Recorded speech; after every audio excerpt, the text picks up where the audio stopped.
Chers amis, bonjour. Alors voilà, on y est, le deuxième tour à la Ciotat est donc passé. On accuse le coup sur les résultats, forcément. On est là pour vous livrer une analyse. Aujourd'hui, je voulais livrer en tout cas mon analyse de toute une liste qui s'est battue à mes côtés, que je remercie encore une fois. Et très sincèrement, je m'excuse du score obtenu. J'estimais aujourd'hui qu'on avait un très bon programme, qu'on allait donc tirer vers le haut la politique ciotadenne, qu'on allait sortir de l'ornière, proposer une nouvelle politique sociale, environnementale, droite, une politique pour tous. Nous n'avons pas réussi et on voit bien effectivement qu'au second tour, personne n'a mobilisé. Personne n'y est arrivé et c'est un échec cuisant pour tous. D'abord, le premier vainqueur, forcément l'abstention, à plus de 60%, ça reste une honte. Ça reste vraiment du fait des politiques, de la bassesse de l'élection, de la bassesse des coups qui ont été donnés et de la vision politique et de l'étroitesse d'esprit qu'il lui apporte.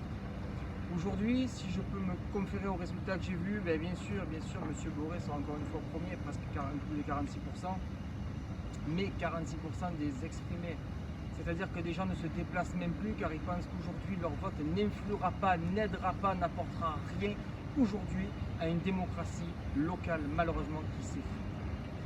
Derrière, certains s'enorgueillissent du résultat. Alors bien sûr, on peut voir Madame Benedetti associée à M.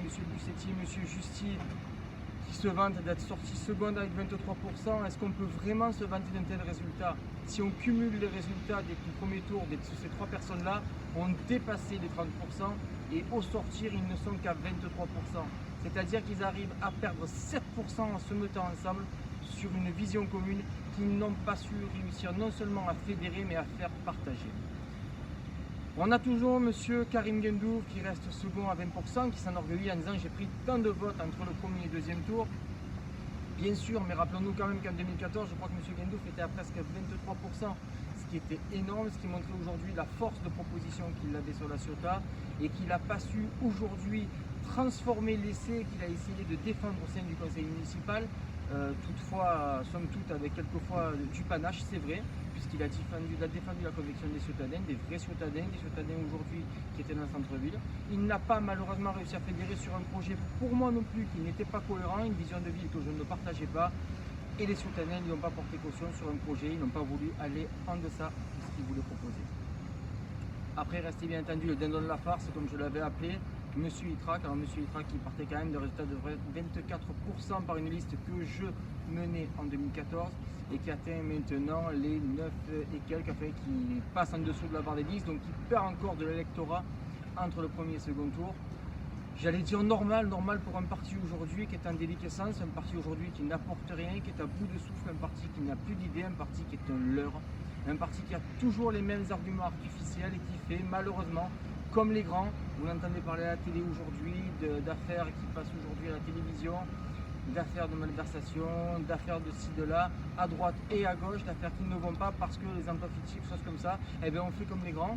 Et au bout d'un moment, on prévaut la pérennité d'un parti par rapport à la pérennité aujourd'hui de l'idéal politique, de la conviction et de l'amour de son pays et de sa vie. Alors au-delà de tout ça, vous remarquerez que tout le monde a perdu. Tout le monde a perdu aujourd'hui des pourcentages. Tous les candidats qui se sont présentés, à mon avis, ne représentaient pas l'espoir suscité. L'espoir que j'avais demandé il y a presque 2 ou 3 ans de créer, de rejoindre, parce que je voulais vraiment discuter avec tous les protagonistes aujourd'hui du tissu politique, social, administratif, ciotadin, pour essayer aujourd'hui avec les associations, avec tous ceux qui étaient dans les communautés, de dresser aujourd'hui un bilan. Et le bilan, il était fait, il était cohérent, il a été fait par l'ensemble des acteurs de la vie ciotadine. On voulait, au-delà de ça, sortir de ce bilan, construire tous ensemble, à epsilon près, un programme qui aurait correspondu au plus grand nombre. En politique, c'est vrai qu'on ne fait pas pour la majorité, c'est pas possible. On fait pour le plus grand nombre, on ne peut pas faire pour tous, mais au moins construire. Aujourd'hui, j'ai voulu ce programme il y a 3 ans, personne n'en a voulu. Personne n'a voulu s'entendre. Si les ciotadens, ceux qui ont rejoint ma liste, et je les remercie, ceux qui ont cru, je remercie encore une fois tous les messages que j'ai reçus de gens qui me portent caution, qui portent leur soutien, ceux même qui ont mis mon nom dans l'isoloir, on me l'a rapporté lors du second tour.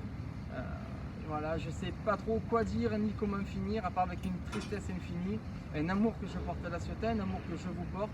Je peux vous assurer que, effectivement, je ne siégerai plus au conseil municipal, je ne serai plus élu de la ville.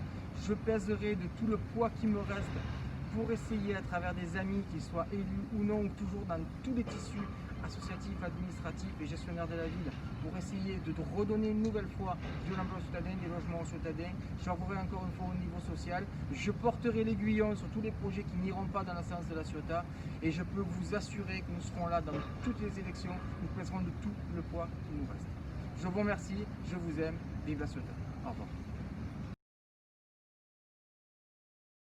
Venez avec moi, venez. Venez voir. Et ça, vous la connaissez tous, cette vie. L'amour que nous, on a dans le cœur, l'amour qu'on partage, l'amour que j'ai et que je défends maintenant depuis des années parce que j'y suis né, c'est l'amour de ma ville. Je suis ciotadin. Je n'adhère pas au projet qu'on nous propose aujourd'hui. On nous verrouille. Le projet de bétonisation de la ville, le projet maintenant de fou projet qu'on nous propose, on nous parle aujourd'hui d'écologie, on la teinte de toutes les couleurs cette ville. Je l'ai déjà dit de nombreuses fois, ce ne sont pas nos couleurs. Nos couleurs, elles sont pures, elles sont droites, ce sont les couleurs de la Ciotat. Taxez-nous aujourd'hui de ce que vous voulez, essayez de nous ranger dans des cases, vous ne pourrez pas. Aujourd'hui, cet amour, je tiens à la partager avec vous. Nous sommes juste ciotadins jusqu'au bout du cœur. Je vous engage à nous rejoindre, nous continuons. Voilà, on est là pour vous. Il y aura Logan pour les jeunes, il y aura moi, il y aura Aurélio Picot, il y a des gens dans le staff, il y a de belles personnes aujourd'hui qui œuvrent avec le cœur, qui sont dans un mot maintenant qui n'est plus du tout employé, c'est le mot altruisme. Nous sommes là pour vous. Rejoignez-nous. Merci beaucoup et regardez, ça c'est beau.